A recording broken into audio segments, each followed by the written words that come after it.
دانستنی‌های عجیب.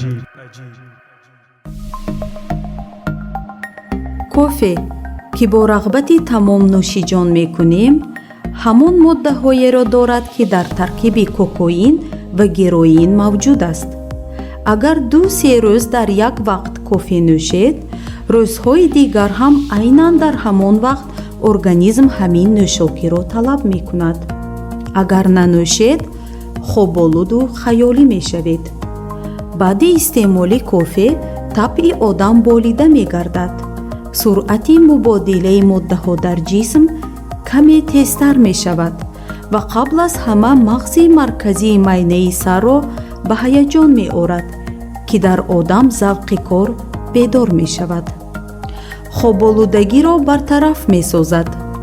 суръати ҳаракати хун ҳам афзуда, нафаси чуқуру озод ба амал меояд. воқеан кафеин на фақат дар кофе, балки дар чой, кока-кола, арси-кола, пепси-кола ва ҳатто дар барги чормағз ҳам мавҷуд аст.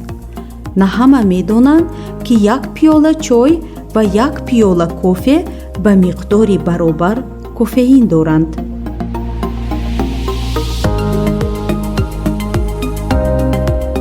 маънои калимаи Google-ро медонед? бале, ҳамон системаи ҷустуҷӯии Google-ро дар назар дорем. агар дар қафои рақами 1 100 то сифр бошад, Google хонда мешавад.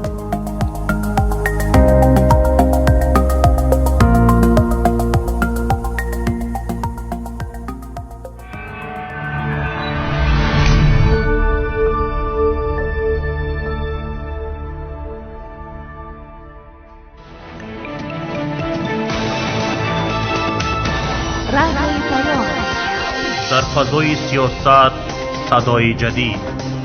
رادیوی پیام. علم، فرهنگ، نوید.